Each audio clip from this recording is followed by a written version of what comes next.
So,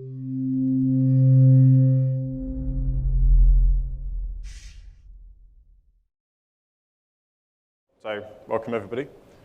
So, who was impacted by the US East outage AWS had on Sunday? I'm going to stick their hand up. Whether you're an ops team or perhaps one of your favorite services. Come on, I can see like 3 hands. US East wiped out most of the internet. No? Okay, cool. So, a bit of background about myself. So, my name is Laplanche. I'm a product manager for Pivotal Cloud Foundry, based in London, so flown over for this week. And I'm focused on services and partner enablement. So, working with partners such as DataStax to bring their technologies onto the Cloud Foundry platform. So, this is a bit of an old quote, but I think quite a good one. So, cloud, to me, is about how computing is done and not where. And I think fundamentally what that means is that we're entering a new era of doing business. So people are building new experiences and businesses need new capabilities that are ultimately driven by software. So this is where the phrase cloud native comes in. And these are some of the kind of key characteristics for cloud native applications that really stick out to me. So it's changing the way that enterprises think about building their software. And this is kind of a new mantra. It's a really popular one. And it ultimately boils down to, you're going to have to change or your business might die. You've got to balance the speed and agility of moving quickly, but with also the operational excellence, so of doing your business well, but still being agile. You want to move fast, consistently and reliably. You want to release fast and often. And this, if you're into Lean Agile and XP, is all about feedback, feedback, feedback, whether it's for the software or validating that what you're building with your users is indeed what they're looking for. It's about the customer, ultimately. Everything you would do is about the customer. You want high-performing teams, and you want to do this at scale globally. So to me, these are some of the key things about what cloud native means. And you'll notice a lot of those don't directly tie back to technology, because it's more about how you enable the business and a way of doing things. So there's a few cloud native enablers to help you meet some of those points. And ultimately, every business, whether they realize it or not, is a software company. So for companies to be cloud native, they need to use the right tools, the right technologies, methodologies of working. And as I'm sure you can guess, Cassandra is one of those key parts of being cloud native. So you all know why Cassandra is awesome, which is why you're here, so I won't bore you with the details. But some of the key things that stand out, that map back to some of those principles I just talked about, are the things that Cassandra can scale linearly. The fact it handles huge amounts of data. The replication is kind of mind-blowing and awesome. Things like the multi-site replication, and it's just generally brilliant in my mind. So this is great. Everyone loves Cassandra, and it serves a really great place in your infrastructure stack of your data persistence. So this is where Pivotal Cloud Foundry comes in as well. And Pivotal Cloud Foundry is making the cloud all about the application layer. Not any of the stuff below it. No one needs to worry about virtual machines or operating systems or any of those other components. Ultimately, the cloud is about deploying your application, because that's what the users are using. So Cloud Foundry provides a structured platform. It's a polyglot platform, so it'll support a whole range of languages, such as Java, Spring, Ruby, etc., that come built in, and you can easily extend that to add on extra languages that you might need. It has a very strong day 2 operations story as well. It has a lot of built-in principles around health monitoring, 4 layers of HA, which means the platform can scale and ultimately look after itself. So if a virtual machine dies, Bosch, the underlying technology of Cloud Foundry, will quite happily bring it back. If an application dies, the platform will bring it back. You can deploy it across multiple availability zones, so you can suffer infrastructure failures, and you can still be up and online. It's very good at scaling and allowing you to kind of deploy and upgrade to new versions. It also allows us to deploy managed services. So Cloud Foundry ultimately is about doing applications very well, but it allows us to deploy managed services alongside it. So this is where Cassandra comes in. It's also IaaS and vendor agnostic, which is pretty cool.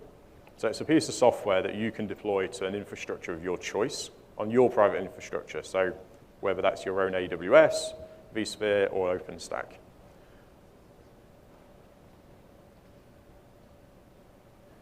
So cloud-native applications. One of the key parts of cloud-native applications that's very popular at the moment is the whole microservices approach. And this ties back to some of the other technologies that Pivotal has that work very well with Cloud Foundry as well, such as Spring and Spring Cloud, which is based upon a lot of the Netflix components. And ultimately, this has kind of evolved as kind of like the de facto pattern of how to do things going forwards, because it decouples the concerns of different parts of the business, which means different pieces that are serving potentially different users or pieces of functionality can move independently. You can do that at scale, you can do it fast, and you can do it ultimately reliably. And this is really interesting as well. There's something called Conway's Law. So it shows that organizations are actually now restructuring themselves around how you write software. Now, this is all really interesting because microservices and cloud-native applications are allowing you to get to your customers quicker and better. Cloud Foundry is allowing you to deploy and run that in a very structured and performant way. And then you've obviously got technologies like Cassandra, which you all know, that allow you to handle the scale and sheer volume of data. So you start to build up a really nice picture and stack of the pieces that you've got available to yourself. So the two pieces I didn't really touch on there was what about the global reach and resiliency, which are two of the pieces that I mentioned of what I think are the key characteristics of cloud-native applications. And this is where the topic of my talk comes in. So global location could be perceived as you want to reduce latency. You want to make sure you're close to your customers. It could be perceived as perhaps personalizing the experience. And resiliency, to me, means what if a region or a data center goes offline, or even if it's overloaded? So you've had a promotion that was really popular, that data center's overrun. You can move load elsewhere. So you need a diverse GA architecture, which is basically a fancy name I came up with when I submitted the talk in the hope that it'd catch people's eyes. And it's basically me saying that you can do multiple deployments on different infrastructure providers located across the world. So that's how you get your global reach, your scale, and your redundancy. So here's an example. So if you think back to a few slides previously, I talked about how Pivotal Cloud Foundry can be deployed on a range of different infrastructures. So we support AWS, we support vSphere, and we support OpenStack. So for the purposes of this talk, I deployed PCF to AWS in Dublin, a vSphere provider in Germany, and an OpenStack environment located in our office up in San Francisco. And these were all PCF installations. I did this in a day. So what I deployed was the full Pivotal Cloud Foundry. And just to re-highlight some of the key components that were deployed with that is there's the runtime and the container orchestration layer. So this is where your applications are run. There's all of the logging and metrics that's built into that platform. The health monitoring that I talked about, so if a VM dies or your application dies. And then other little components like the application auto-scaling. So your app itself can react to bursts in demand. I also deployed DataStax Enterprise onto the platform. So the managed services that I mentioned, we've built a wrapper around DataStax Enterprise that can be deployed on top of Cloud Foundry using BOSH. And this gives you a 6-node cluster when you deploy it. Now, you don't have to be an expert in Cassandra. So the operator of PCF doesn't really need to know about Cassandra. They can take our tile, they can upload it into our Ops Manager product and hit deploy. And behind the scenes, that is provisioning all of the infrastructure for them. That is laying down all of the packages, doing all of the best practice configuration, so all of like the performance tuning, and ultimately standing up a 6-node cluster that is ready to go, that can be handed over to an application developer. And that deployment of just the DataStax component took about 45 minutes on AWS, for example. So you've gone from 0 in about 45 minutes to having a best practice 6-node production-ready cluster that application developers could use, which personally I think is pretty cool because I've tried doing a 3-node cluster following the usual guides of deploying an empty VM myself, and it certainly took longer than 45 minutes. The other component that I deployed was a VPN server to each location, which will become more apparent why in a minute. So to reiterate, I did this 3 times on each of those different infrastructures. So to give a bit more context of kind of how things look behind the scenes, each deployment, so each infrastructure looks like this. We have a public and a private subnet. So in the public subnet, you've got Pivotal Ops Manager, which is the kind of interface to deploying components to the platform. You have a load balancer. So this could be the HA proxy that we come with, or you could choose to use an Amazon Elastic Load Balancer or some hardware component, such as F5. You can switch that out as you require. And then also a VPN server in the public subnet. On the right is a very simplified view of some of the components inside Cloud Foundry. 2 of the core ones for this talk are the router, which is a HTTP-based router that can scale horizontally. So this is kind of the entry point for all application traffic into the platform. The DEA stands for Droplet Execution Agent, and this is where all of your applications are run inside containers. So when you push your code to the platform, it goes through a compilation phase to get all of your dependencies, and it's wrapped up and then run inside a container. And then you can see below is where I had the deployment of Cassandra onto the platform as well. So the flow of traffic for an application would obviously come from the internet. It'd hit your load balancer, which would then go through our routing tier and ultimately to your DEAs, which is the container where your application is running. So if that application is using Cassandra behind the scenes for its persistence, then the container would talk directly to the Cassandra cluster that we provisioned earlier. So you can see everything basically comes in through the public subnet, through to the routing tier, and then whatever logic is held in your application. So this is great if you've just got one application deployed with a single cluster. Because we've deployed 3 sites and we had Cassandra deployed to each of those, we really want to make use of the really strong kind of multi-site replication functionality that Cassandra offers us. And it's one of my favorite features. So the best way of doing this, I found, was I set up a VPN server in the public subnet, which then tunneled through to the private one. And you can see there, the arrows are supposed to signify that the VPNs basically went between all 3 of those sites, so they can then see the Cassandra nodes in each location. So if anybody's interested in the details, kind of the network ranges that were used. So you can see the Cassandra nodes at the bottom were in 16.50 through 16.55. Now, that all sounds cool, but does anybody think I'm making it up when I said I did this in a day? It's a pretty bold claim. No? No one's nodding. Okay. So these are the 3 infrastructures that I used. AWS.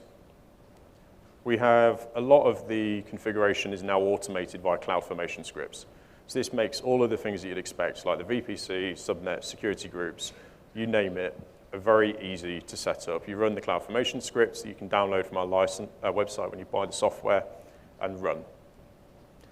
vSphere and OpenStack were a little bit more involved. There is some automation for that, but due to the way those products work, there is some things you need to set up by hand, such as the resource pools, kind of a little bit of the networking, DNS, floating IPs, etc. But this is basically setting the base layer of what you need to get up and running. This is where the cool stuff happens. So this is a product called Pivotal Ops Manager, which is a web interface to an open source technology called Bosch. And Bosch is kind of the secret sauce behind everything we do, and it's also the magic behind Cloud Foundry. And Bosch ultimately is kind of a VM and infrastructure provisioning tool, does all of your configuration, lifecycle management in a very opinionated way, but a very robust and scalable way as well. So if you've ever used tools like Chef, Puppet, Ansible, you could take all of those, bundle them together, add a bit more magic, and you'd arrive at Bosch. So what this means is that, let's take AWS, for example. We ran the CloudFormation script that sets up basically our VPC with all of the networking and everything for us. We then deployed the AMI, which gave us Pivotal Ops Manager. So we've now got basically our launch pad to go and deploy the rest of the platform. The AMI didn't take very long to deploy at all. It's just a single VM. From here, we're then able to upload, we refer to these as tiles, just purely because of how they look. So we then upload the Pivotal Elastic Runtime tile, which is basically Cloud Foundry. You can put in the rest of the configuration using the values that are provided to you from the output of the CloudFormation script, such as your network ranges, and then hit deploy. And behind the scenes, that will go away and deploy the entirety of Cloud Foundry. So everything from the routing tier to the DEAs, to the cloud controller, the databases that you need, logging, metrics, you name it, all of the components are deployed automatically for you. So that's got us Cloud Foundry, which is the application part. And then we can upload the DataStax Enterprise tile that we've paired with and partnered with DataStax to build. And this, again, does the same principle, deploys all of the infrastructure to the VMs, lays the software down, and configures it. So behind the scenes, it's all Bosch doing the magic. And I did this 3 times. So I did cheat. Well, it's not cheating. I had 3 browser windows open at the same time, hitting deploy, deploy, deploy. But you get the idea, right? It's still pretty cool that in total, that probably deployed about 25 VMs per installation, so about 75 VMs in total were deployed across those 3 infrastructures, Cloud Foundry and DataStax. So that's given us our infrastructure. That's given us our starting point. Now, for the demo, what I wanted to show was traffic coming into an application through the front door, so through the load balancer and the router, and then storing its data in the Cassandra tier. So I need to deploy my application. On Cloud Foundry, this is as simple as cf push demo app. So I'm in my source code folder where I've got my application. In this case, it was a Ruby application, and I just type cf push. And the command line interface basically takes that source code, boosts it up to Cloud Foundry, finds the correct build pack for it, so Ruby, which has all of our Ruby versions and dependencies in there, compile it, and then chucks it onto a container to run. And again, I did this 3 times to each of the infrastructures. So for the purposes of this, I had like demo.aws, .vsphere, .openstack. Now, you could get more advanced and do this as part of your CI pipelines as well if you wanted, if you were running this in a real-world scenario. What I also had was a kind of global URL that was just cassandra.my.pcf that routes to all 3 of those. So just to recap, we've now got Cloud Foundry, we've got DataStax Enterprise deployed, we've got an application pushed. So if we think about from an application developer's experience, they now want to use that DataStax cluster that we know is available for them. So using the marketplace functionality built into Cloud Foundry, they can run a command, cf marketplace or cfm, the short version, and they can see what is available to them. And this is quite cool because it becomes kind of a sweet shop of all of the cool technologies that the application developer needs to do their job. So here we've got Cassandra listed. We can run another command, the cf create service, that basically says, hey, I really want some of that Cassandra. Create me an instance of that.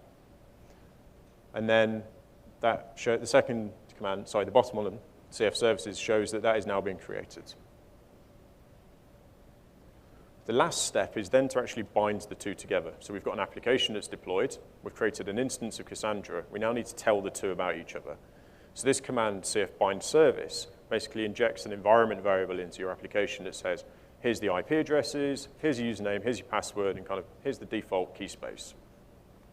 So you can see in like 5 commands total, you've gone from having no application deployed to now having it bound to an instance of Cassandra that you can start using. And again, that was done on each of those infrastructures. So the last piece is to now tell all 3 of the Cassandra clusters about each other so that data will start replicating across them. So we set the cluster names to all just be demo, nice and simple. We updated the seed nodes on every node to include the remote environments, and then restarted. I've added a caveat there that I did this behind the scenes, because some of this talk is a kind of a view to the future of the product. So we need to make this a little bit more intuitive and easy for people to use. So there's a little bit of me messing around in configuration files behind the scenes. And then set up some global load balancing. So something such as Akamai, where we can do kind of the globalness and also the geo-routing for the localization and stuff. And that was basically pointing to Cassandra, myPCF, at each of those 3 locations. So we've now got everything, I think, fingers crossed, that we need to go. We've started from scratch, 9 a.m. in the morning with a nice cup of coffee, deployed our infrastructure, deployed Cloud Foundry with Cassandra, pushed our applications, created an instance of the database, bound our application to it, connected the clusters to each other, and set up some DNS. Sounds like quite a lot, but I managed it. So, in the abstract, I promised a demonstration. Here again is the networking configuration to reiterate. Can anybody spot the issue here?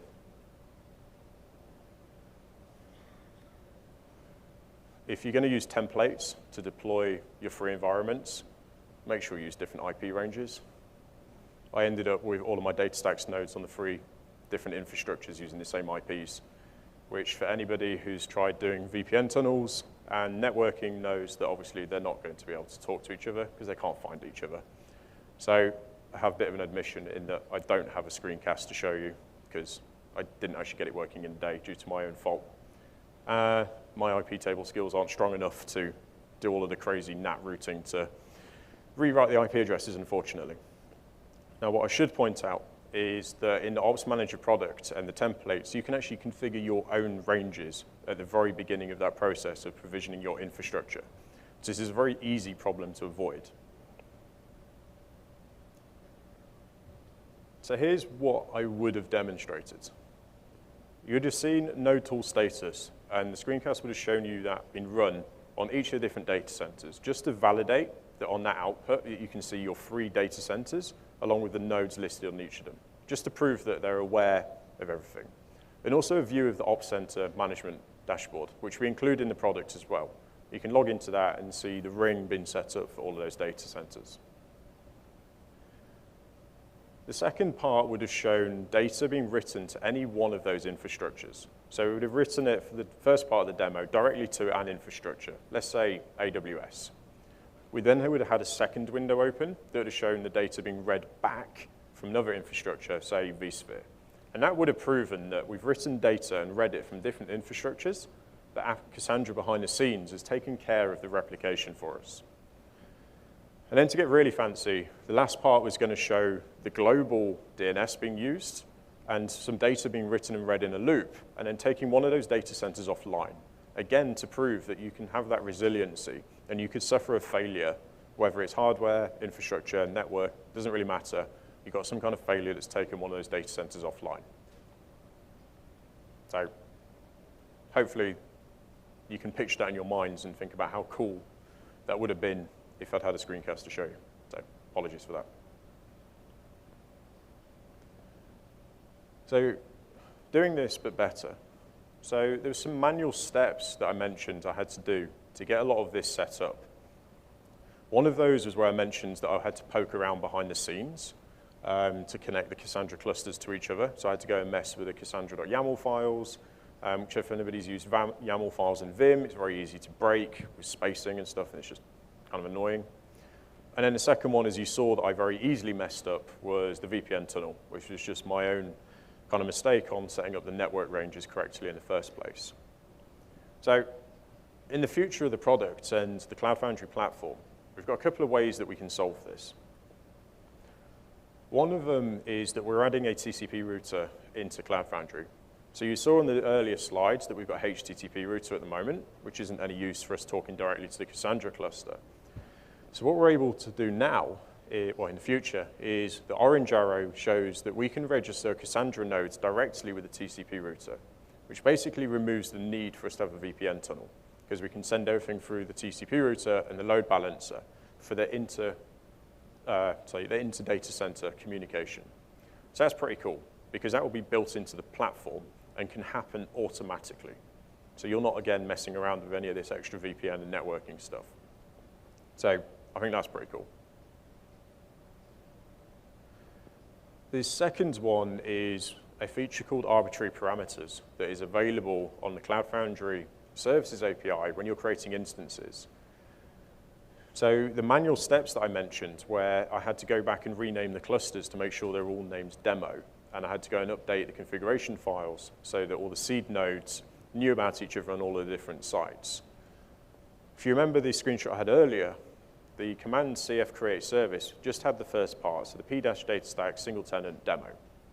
What we're now able to do is pass in the -p and some JSON, which basically says, hey, when you create me this instances database, or Cassandra, please give it the cluster name of demo, and please use this list of remote seeds, which here, for example, we could point to the URL that we've got on that TCP router. And that's just removed all of the need for you to go and do any manual configuration as well. So with these two improvements in the Cloud Foundry platform, the DataStax product in the future, has just removed all that element of manual configuration as well. So this makes it even easier to do this in a day, because again, these things can be scripted and automated as part of your CI pipelines. So I wanted, if hopefully that's all of interest to you, and that was very much a view into the future of kind of the cool stuff that you'll be able to do with the platform. So I just wanted to give you a bit of an overview of what you can currently do. So we currently have a service plan available when you deploy the tile called multi-tenant, and this is great for development and testing. So when you deploy the tile, this gives you a 4-node cluster, and every time you ask for an instance, you get your own key space. So application developers can very quickly try out Cassandra, get to grips with it, and it's fairly lightweight in terms of the cost and the VM overhead. And this is all using DataStax Enterprise and Ops Center. And there's automated upgrades of the versions of Cassandra as well, which is one of the great value adds of the Cloud Foundry platform. And this is all courtesy of Bosch. It allows us to very easily upgrade a cluster between versions and have that strong day 2 story and lifecycle management. We're also working on another plan that we're calling single tenant, and we're pitching this for use in production. And this will give you the 6-node cluster that I would have used in my demo. And basically, this is then reserved just for a single instance, so a single application, for example. So the reason we pitch this for production, just purely because you're the only person using it, so you don't need to worry about things like noisy neighbors or quota support. And again, these are all deployed automatically and stood up for you when you deploy that tile through Ops Manager that I showed you earlier. So if they're of interest, you can fetch those from our network.pivotal.io website, which is where you can download Cloud Foundry, DataStax, as well as a range of other data services that you can download and try out. So the multi-tenant plan with upgrades and single-tenant production plan will be available in Q4. There is a version of the tile available at the moment, which just has the multi-tenant plan, if you want to try that out as well. Cool. So if you want to find out anything more about Cloud Foundry, what on earth I've just done, ask me any in-depth questions, come and find us at the booth. We have the mandatory, we're hiring software engineers and product managers, both in San Francisco and London, if anybody fancies relocating. You can find details on the website. And that's it. Excellent. Well, thank you very much.